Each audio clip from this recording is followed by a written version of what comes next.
हिमाचल प्रदेश को देवभूमि के नाम से जाना जाता है और हिमाचल में बहुत से देवी देवताओं का पूजन किया जाता है। यहाँ की धरती में भगवान शिव का वास और यहाँ पर महाभारत से जुड़े बहुत से प्रमाण प्राप्त होते हैं। इसी प्रकार मंडी जिला में भी बहुत से प्रमाण महाभारत के मिलते हैं और यहाँ महाभारत के एक योद्धा जिनका मंदिर विराजमान है, जो 3 तीरों से महाभारत का युद्ध समाप्त कर देते हैं। मंडी जिला मुख्यालय से करीब 43 किलोमीटर दूर स्थित देव कमरूनाग झील और मंदिर, ये स्थान इतना सुहावना है कि पहाड़ों के रंगों में भी आपको रंग दे। मान्यता है कि देव कमरूनाग महाभारत के वीर योद्धा बर्बरीक है। महाभारत युद्ध के शुरू होने से पहले इस महान योद्धा का बलिदान हो गया था। उनके अनुरोध पर उनके सिर को एक पहाड़ी पर रखा गया, जहाँ से उन्होंने पूरे महाभारत के युद्ध को देखा था। हिमाचल प्रदेश में देव कमरूनाग की मान्यता बहुत अधिक है और वो मंडी जनपद के आराध्य देव माने जाते हैं।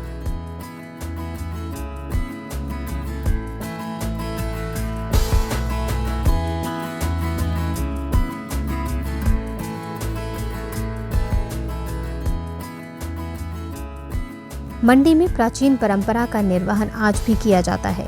शिवरात्रि का शुभारंभ हर वर्ष देव कमरूनाग के आगमन से होता है और देवता के आने से मंडी में बारिश की बौछारें भी होती हैं। उन्हें बारिश का देवता भी कहा जाता है। मंदिर से करीब 3334 मीटर की ऊंचाई पर स्थित इस मंदिर में झील का होना एक अद्भुत दृश्य है। लोगों की मन्नत पूरी होने पर लोग इस झील में चांदी और सोने के आभूषण समर्पित करते हैं। मान्यता है कि इस झील में करोड़ों के हिसाब से धन विद्यमान है, लेकिन देव कमरूनाग की आज्ञा के बिना यहाँ से कोई एक तिल भी नहीं निकाल सकता। मंदिर कमेटी के अनुसार सन 1963 में मंदिर का जीर्णोद्धार हुआ था और ऐतिहासिक कमरूनाग झील का हर 4 साल के बाद कमेटी इसकी साफ सफाई करवाती है।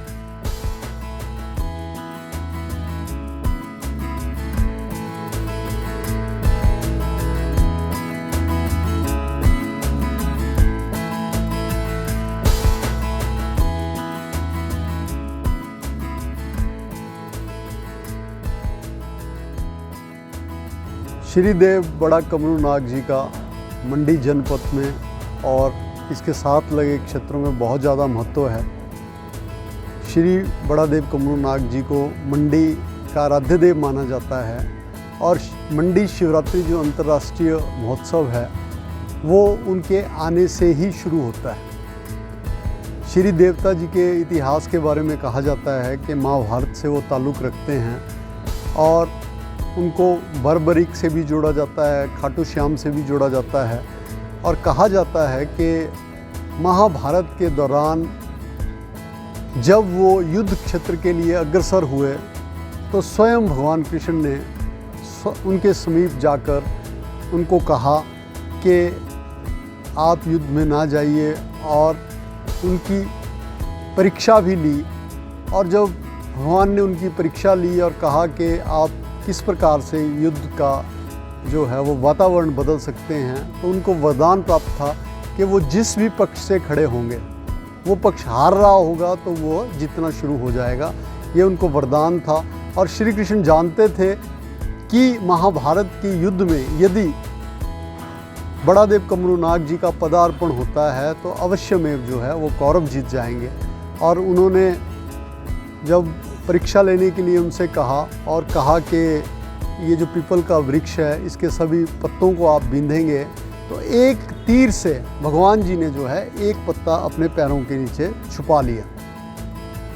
लेकिन उन्होंने जो तीर चलाया उससे सभी पत्तों को बींधा और जब भगवान ने उनसे मांगा कि अब आपने मुझे कुछ मांगना है, तो वो भी उनकी माया को समझ गया और उन्होंने कहा कि प्रभु आप बोलिए आपको क्या चाहिए। तो उन्होंने कहा कि मुझे आपका जो है वो धड़ चाहिए और उन्होंने उसको काट के श्री कृष्ण को अर्पित किया।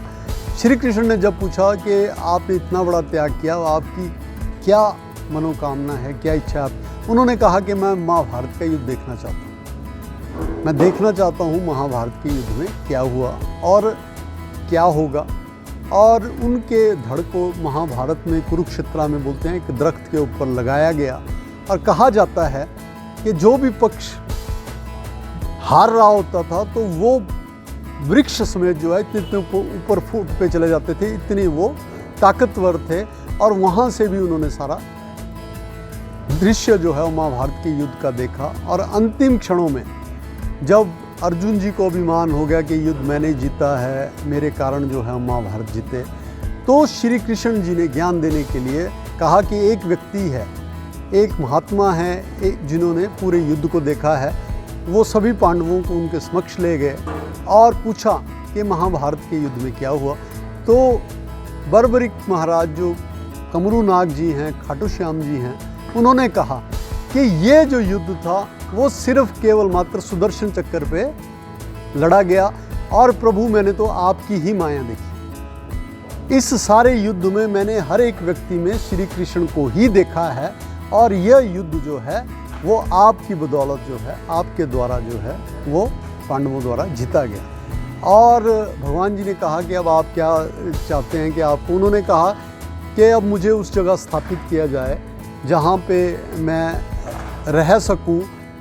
तो जब उनसे पूछा गया कि आप क्या, तो उन्होंने भीम के मोढ़े पे वो जो रखा और उन्होंने कहा जहाँ मैं इतना भारी हो जाऊँगा कि आप उसके आगे चल नहीं सकते, वहाँ पे आप मुझे स्थापित कर दो। तो कहा जाता है कि भीम जो है उनको लेके चले वहाँ कुरुक्षेत्र से और यहाँ हिमालय में आए।